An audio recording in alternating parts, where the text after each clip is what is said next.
You may notice a few things on the side of the screen here. These are the covers of my first three Seven Fell ebooks.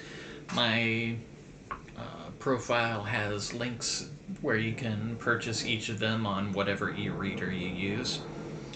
Today, we're reading from Frankenstein. Last time we made it through chapters 1 and 2, where we learned a little bit about Victor Frankenstein's background. We learned about his family life, what his parents are like, his younger adopted sister, and we learned about how when he was a kid he wanted to learn about things like alchemy and things like that. He wanted to be a scientist, and scientists um, were different back then. But he talks about how he felt that destiny was trying to take him off the course that he was on, but that it didn't do a very good job of it. Not a complete job of it, anyway. Um, you know, at this point, um, just remember that Frankenstein is relating this story to his friend Robert Walton. He's at the end of his life. He's looking back to tell him everything that led him up to, where he is now. So let's get going with chapter 3.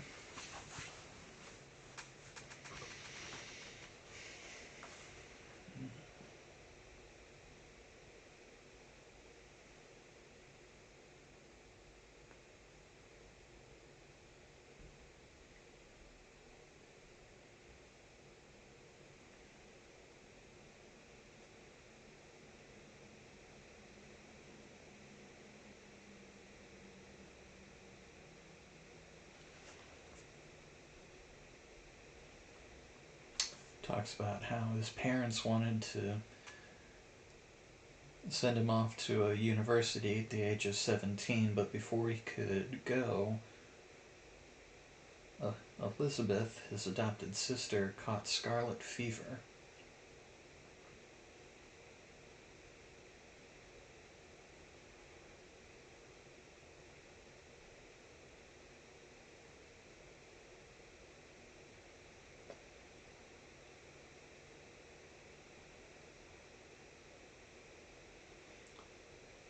Says that her mother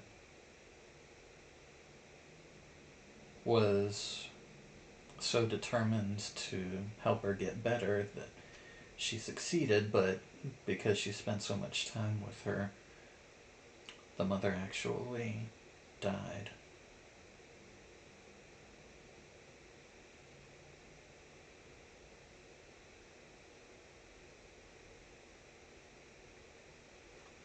Before she died, she had Victor and Elizabeth hold hands and said to them, "My children, my firmest hopes of future happiness were placed on the prospect of your union. This expectation will now be the consolation of your father. Elizabeth, my love, you must supply my place to my younger children. Alas, I regret that I am taken from you, and happy and beloved as I have been, it is not hard to, is it not hard to quit you all? But these are not thoughts befitting me. I will endeavor to resign myself cheerfully to death, and will indulge a hope of meeting you in another world."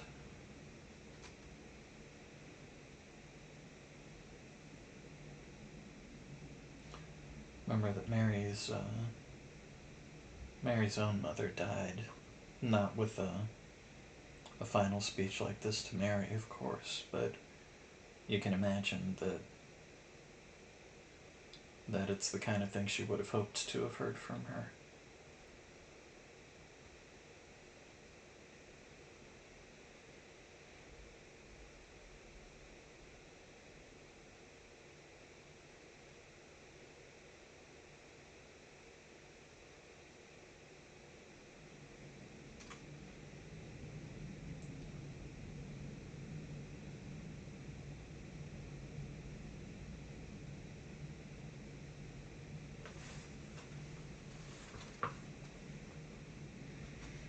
He writes,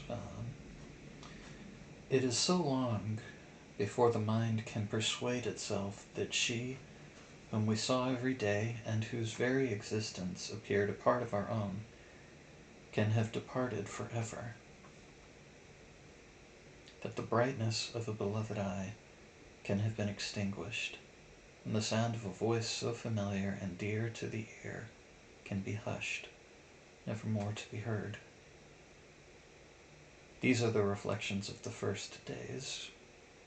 But when the lapse of time proves the reality of the evil, then the actual bitterness of grief commences."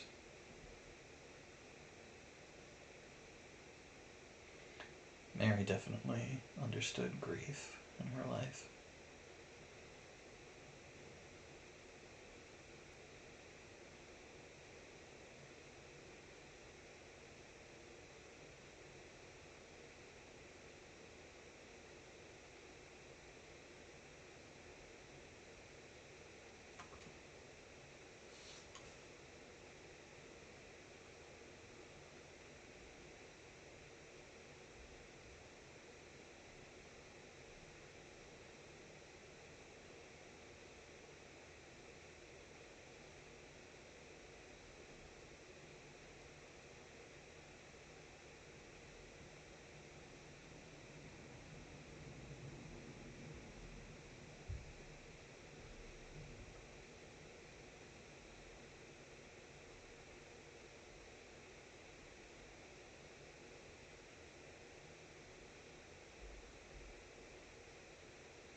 He talks about his last days before finally leaving.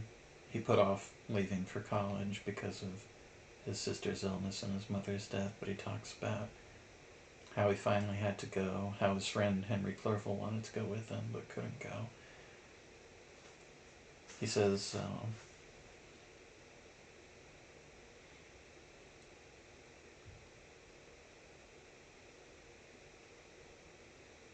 "When at morning's dawn I descended to the carriage which was to convey me away, they were all there.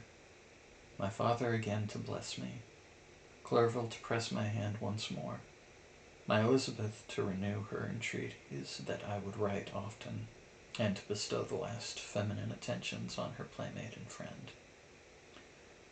I threw myself into the chaise that was to convey me away, and indulged in the most melancholy reflections. I, who had ever been surrounded by amiable companions, continually engaged in endeavoring to bestow mutual pleasure, I was now alone.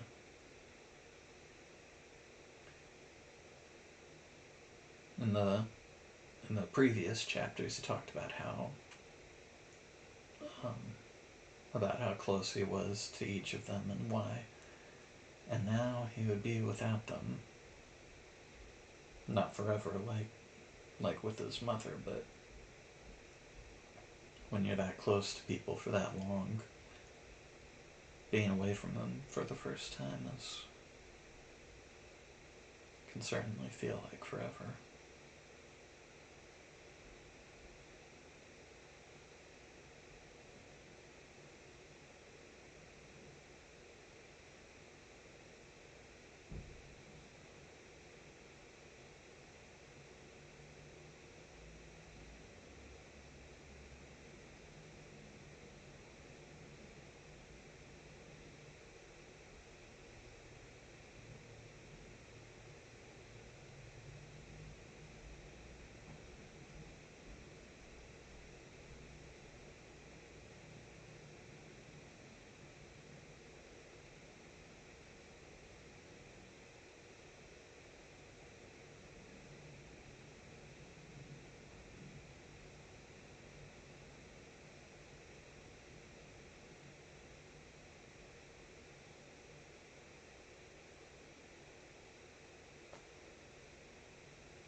talks about meeting Professor Krempy,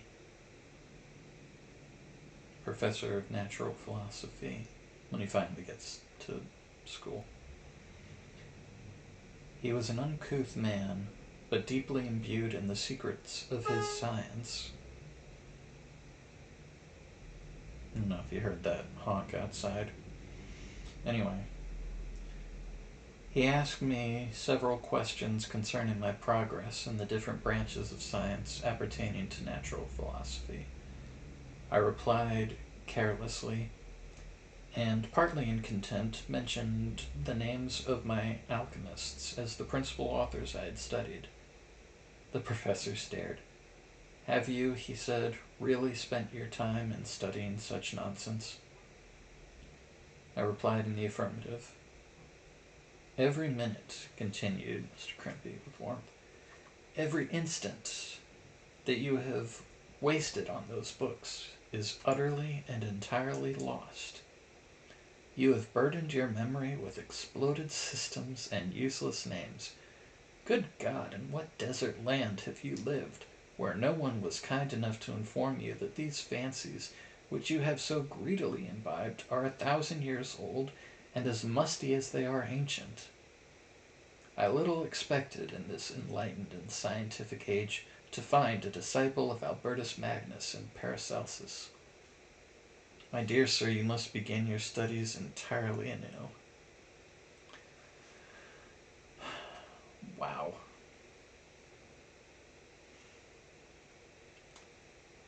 Imagine that being your introduction to, well, anything. Being told that everything you've studied and believed up to that point is just the worst, and that you need to start all over again.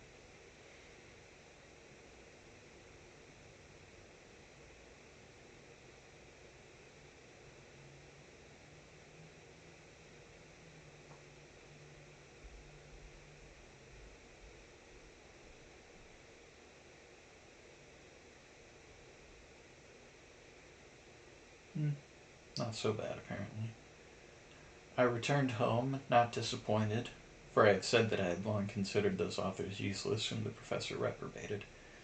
But I returned not at all the more inclined to recur these studies in any shape. Mr. Crimpy was a little, squat man with a gruff voice and a repulsive countenance. The teacher therefore did not prepossess me in favor of his pursuits.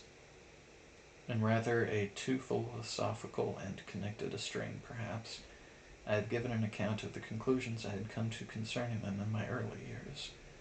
As a child, I had not been content with the results promised by the modern professors of natural science.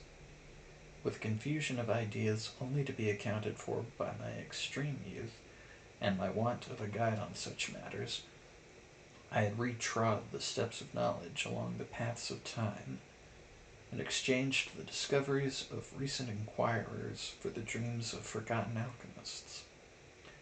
Besides, I had a contempt for the uses of modern natural philosophy. It was very different when the masters of the science sought immortality and power.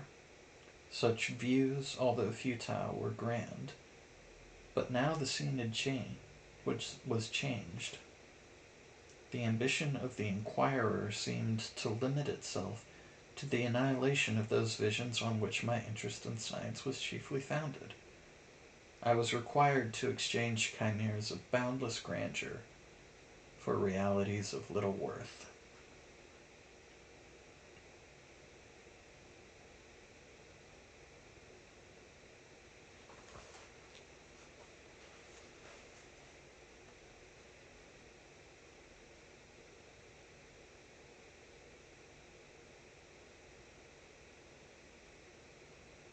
Although I could not consent to go and hear that little conceited fellow deliver sentences out of the pulpit, I recollected what he had said of Waldman, whom I had never seen, as he had hitherto been out of town. Partly from curiosity and partly from idleness, I went into the lecturing room, which Waldman entered shortly after. This professor was very unlike his colleague. He appeared about 50 years of age, but with an aspect expressive of the greatest benevolence. A few gray hairs covered his temples, but those at the back of his head were nearly black. His person was short but remarkably erect, and his voice the sweetest I had ever heard. He began his lecture by a recapitulation of the history of chemistry and the various improvements made by different men of learning, pronouncing with fervor the names of the most distinguished discoverers. He then took a cursory view of the present state of the science and explained many of its elementary terms. After having made a few preparatory experiments, he concluded with a panegyric upon modern chemistry, the terms of which I shall never forget. The ancient teachers of this science, said he, promised impossibilities and performed nothing. The modern masters promise very little. They know that metals cannot be transmuted and that the elixir of life is a chimera. But these philosophers, whose hands seem only made to dabble in dirt, and their eyes to pore over the microscope or crucible, have indeed performed miracles. They penetrate into the recesses of nature, and show how she works in her hiding places. They ascend into the heavens. They have discovered how the blood circulates, and the nature of the air we breathe. They have acquired new and almost unlimited powers. They can command the thunders of heaven, mimic the earthquake, and even mock the invisible world with its own shadows.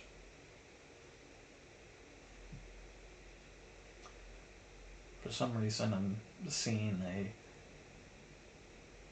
a Professor Snape with actual charisma.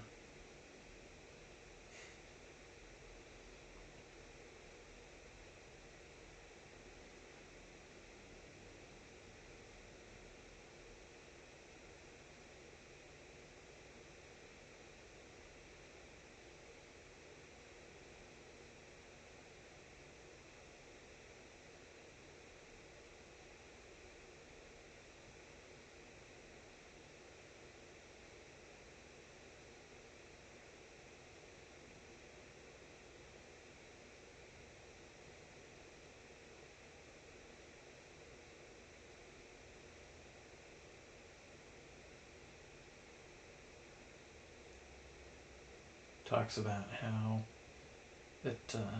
how hearing those words, he says, I felt as if my soul were grappling with a palpable enemy. One by one the various keys were touched which formed the mechanism of my being. Chord after chord was sounded, and soon my mind was filled with one thought, one conception, one purpose. So much has been done, exclaimed the soul of Frankenstein. More, far more, will I achieve. Treading in the steps already marked, I will pioneer a new way, explore unknown powers, and unfold to the world the deepest mysteries of creation.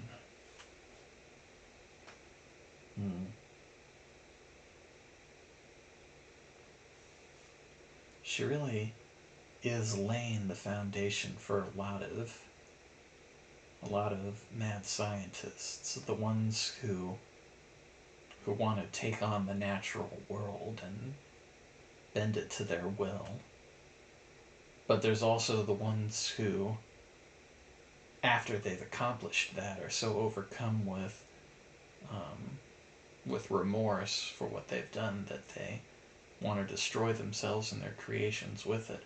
Have you ever seen the original Godzilla movie? That's what happens. That's what it's like in that movie.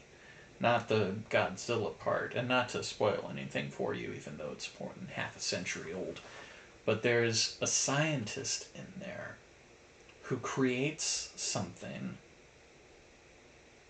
and he wants to destroy it after he's created it so that no one can ever create it again.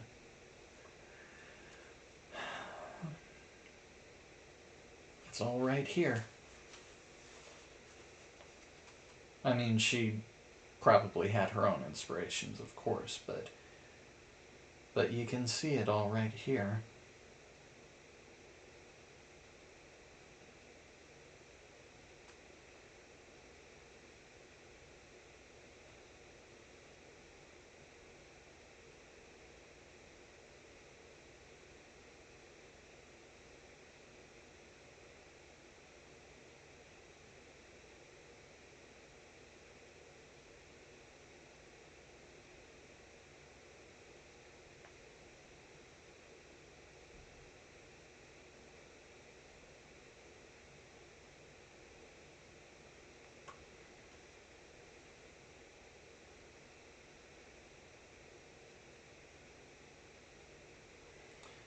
It says that he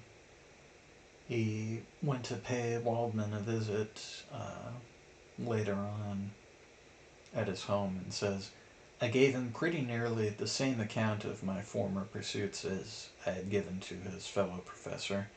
He heard with attention the little narration concerning my studies and smiled at the names of Cornelius Agrippa and Paracelsus. I really should figure out whether I'm pronouncing that right or not. But without the contempt that Krempe had exhibited, he said that these were men to whose indefatigable zeal modern philosophers were indebted for most of the foundations of their knowledge. They had left to us as an easier task to give new names and arrange in connected classifications the facts which they, in a great degree, had been the instruments of bringing to light. The labors of men of genius, however erroneously directed, scarcely ever fail in ultimately turning to the solid advantage of mankind. Now that's an important principle. You can't really be a scientist, I feel, if you can't learn something from failure. I mean, how many wrong ways did NASA find to get to the moon? How many missions did they have to undertake before they finally landed there and returned? Failure is important to science.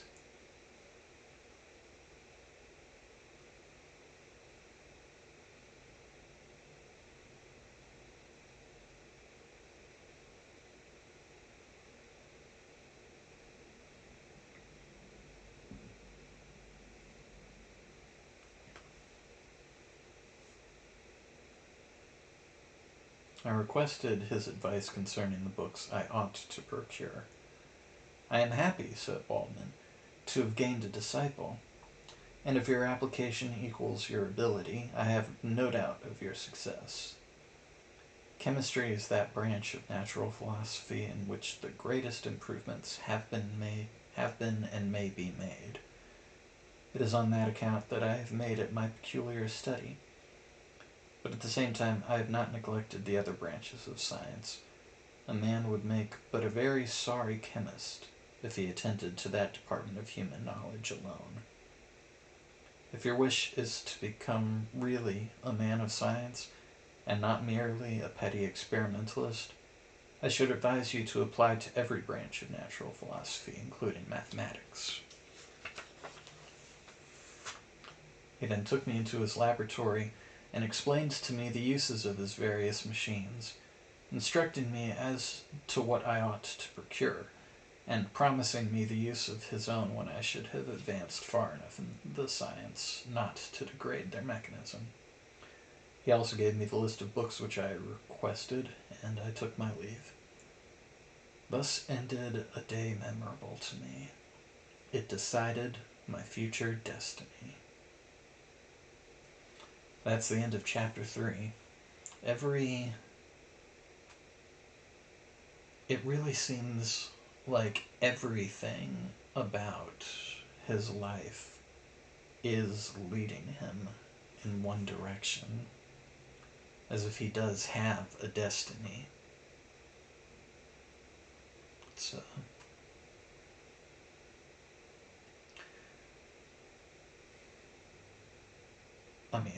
he's obviously, like I said, looking back on this from the end, so he knows. So he knows where all of this is leading. So from that perspective, I guess it would be easier to conclude that it was his destiny to create the monster and ultimately be destroyed by it. Chapter 4.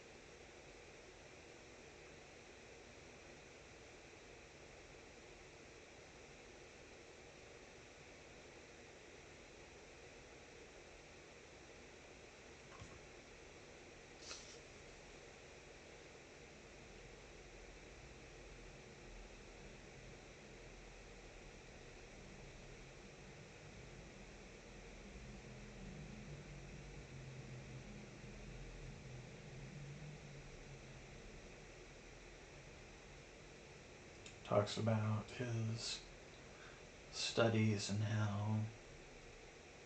how deeply into him he delved, how much he learns from Krempe and Waldman.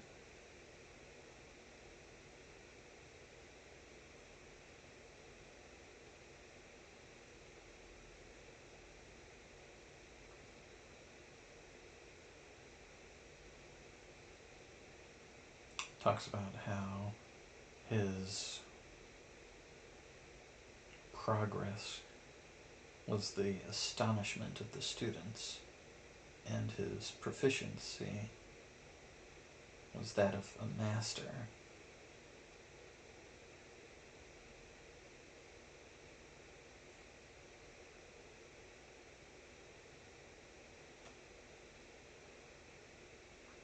"2 years in this manner, during which I paid no visit to home.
I thought of returning to my friends in my native town when an incident happened that protracted my stay. One of the phenomena which had peculiarly attracted my attention was the structure of the human frame, and indeed any animal endued with life. Whence I often asked myself, did the principle of life proceed? It was a bold question, and one which has ever been considered as a mystery. Yet with how many things are we upon the brink of becoming acquainted, if cowardice or carelessness did not restrain our inquiries?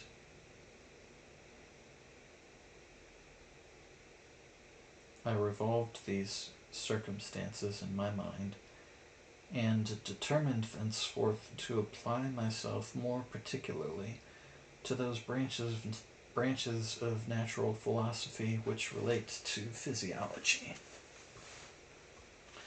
Unless I had been animated by an almost supernatural enthusiasm, my application to this study would have been irksome and almost intolerable. To examine the causes of life, we must first have recourse to death. I became acquainted with the science of anatomy, but this was not sufficient. I must also observe the natural decay and corruption of the human body. In my education, my father had taken the greatest precautions that my mind should be impressed with no supernatural horrors. I do not ever remember to have trembled at a tale of superstition, or to have feared the apparition of a spirit. Darkness had no effect upon my fancy, and a churchyard was to me merely the receptacle of bodies deprived of life, which, from being the seat of beauty and strength, had become food for the worm. Now I was led to examine the cause and progress of this decay, and forced to spend days and nights in vaults and charnel houses. My attention was fixed upon every object the most insupportable to the delicacy of the human feelings. I saw how the fine form of man was degraded and wasted. I beheld the corruption of death succeed to the blooming cheek of life. I saw how the worm inherited the wonders of the eye and brain. I paused, examining and analyzing all the minutiae of causation, as exemplified in the change from life to death, and death to life, until from the midst of this darkness a sudden light broke in upon me, a light so brilliant and wondrous, yet so simple, that while I became dizzy with the immensity of the prospect which it illustrated, I was surprised that among so many men of genius who had directed their inquiries toward the same science, that I alone should be reserved to discover so astonishing a secret.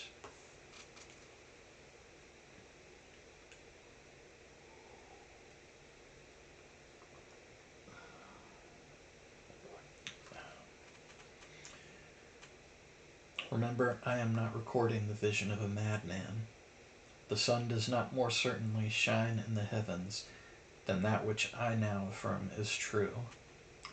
Some miracle might have produced it, yet the stages of the discovery were distinct and probable. After days and nights of incredible labor and fatigue, I succeeded in discovering the cause of generation and life. Nay, more, I became myself capable of bestowing animation upon lifeless matter.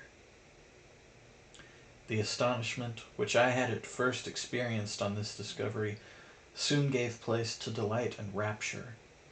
After so much time spent in painful labor, to arrive at once at the summit of my desires was the most gratifying consummation of my toils. But this discovery was so great and overwhelming that all the steps by which I had been progressively led to it were obliterated, and I beheld only the result. What had been the study and desire of the wisest men since the creation of the world was now within my grasp. Not that, like a magic scene, it all opened upon me at once. The information I had obtained was of a nature rather to direct my endeavors so soon as I should point them towards the object of my search, than to exhibit that object already accomplished. I was like the Arabian who had been buried with the dead and found a passage to life, aided only by one glimmering and seemingly ineffectual light.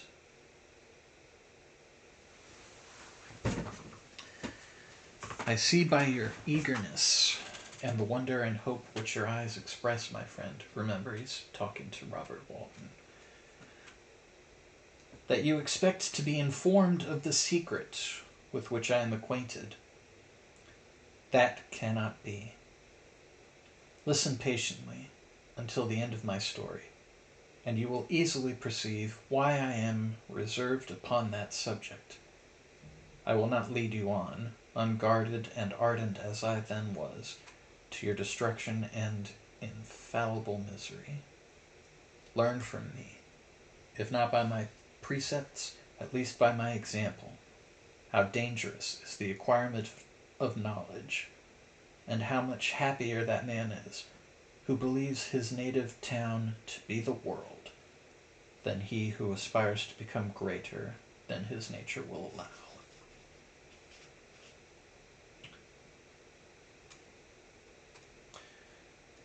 There's a...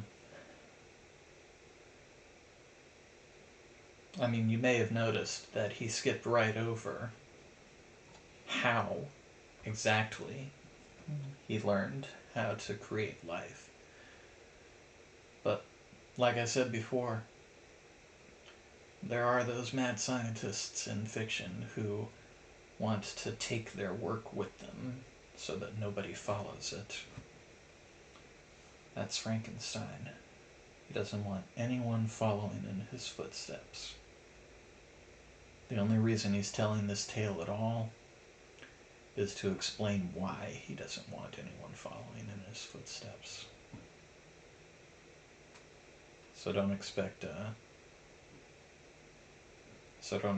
him to tell you how he did it.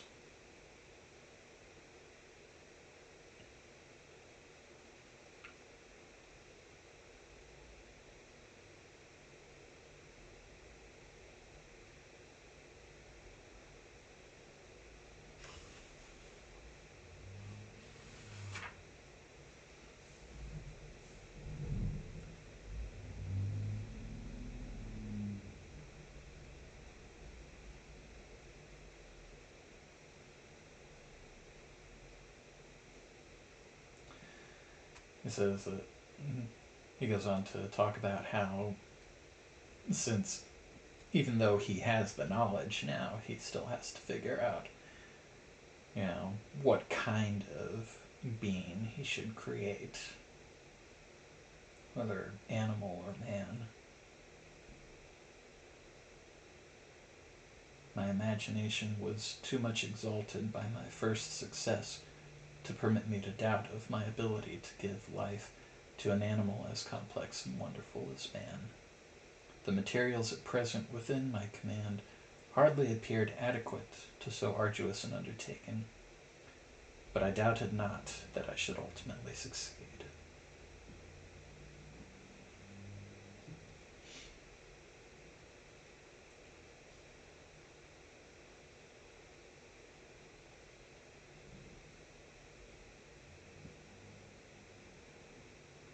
Much like what Waldman told him about failures being important, about how the failures of those alchemists and whatnot being important to science. Victor talks about how even if his work is imperfect, that it'll lay the foundations of future success. At this point in his life, he really did want people to follow his work. He wanted to be a pioneer. And remember, he's still 19 years old at this point.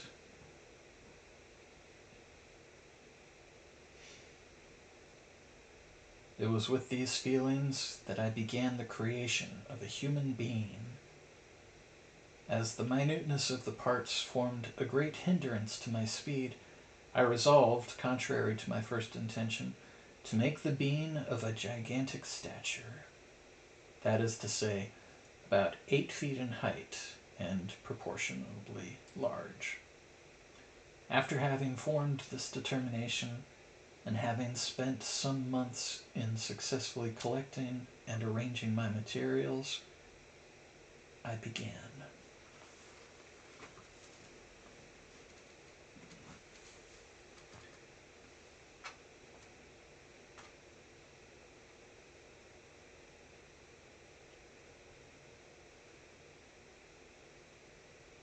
No one can conceive the variety of feelings which bore me onwards, like a hurricane, in the first enthusiasm of success. Life and death appeared to me ideal bounds, which I should first break through, and pour a torrent of light into our dark world. A new species would bless me as its creator and source. Many happy and excellent natures would owe their being to me. No father could claim the gratitude of his child so completely as I should deserve theirs.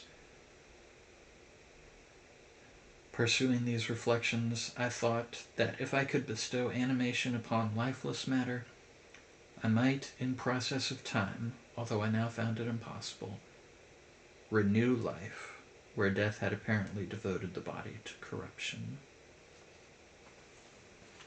He certainly is ambitious.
She definitely throws in some drastic imagery here. Talks about him collecting bones from carnal houses, and how in a solitary chamber, or rather cell, at the top of the house, and separated from all the other apartments by a gallery and staircase, I kept my workshop of filthy creation. My eyeballs were starting from their sockets in attending to the details of my employment. The dissecting room and the slaughterhouse furnished many of my materials, and often did my human nature turn with loathing from my occupation, whilst still urged on by an eagerness which perpetually increased, I brought my work near to a conclusion.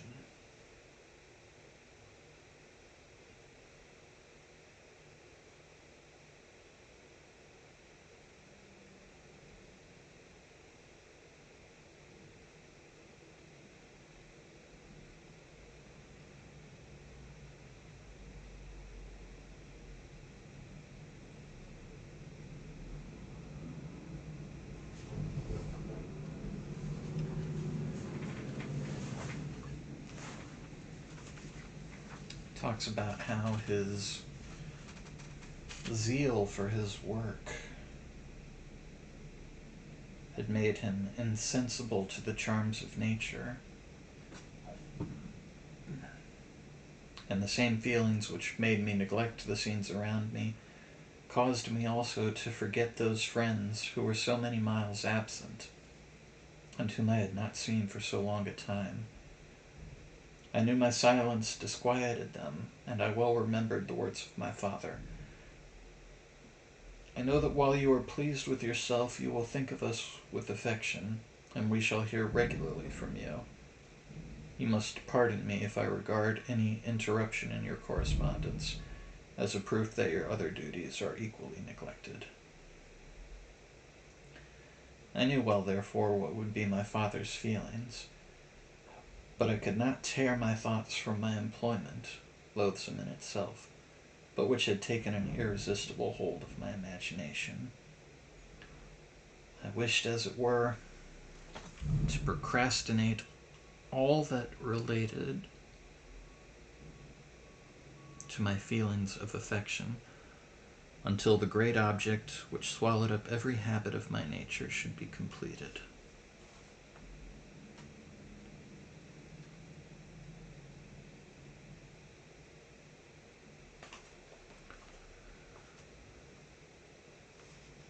Says that he knows his father was right, and that a human being in perfection ought always to preserve a calm and peaceful mind, and never to allow passion or a transitory desire to disturb his tranquility.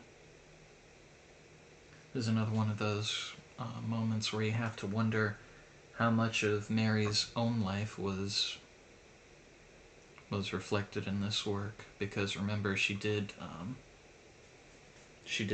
basically run away from home and had a bad relationship with her father for a while because of that.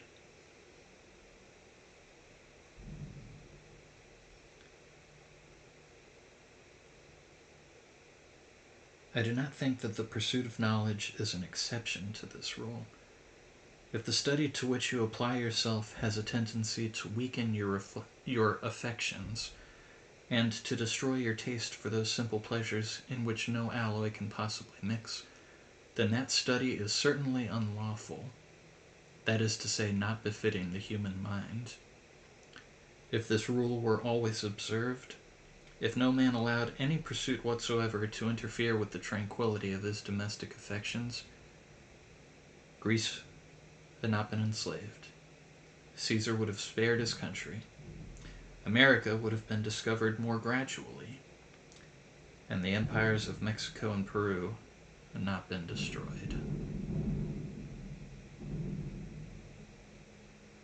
Interesting historical perspective. Wonder if she wrote that part in the 18 teens or for the 1831 edition.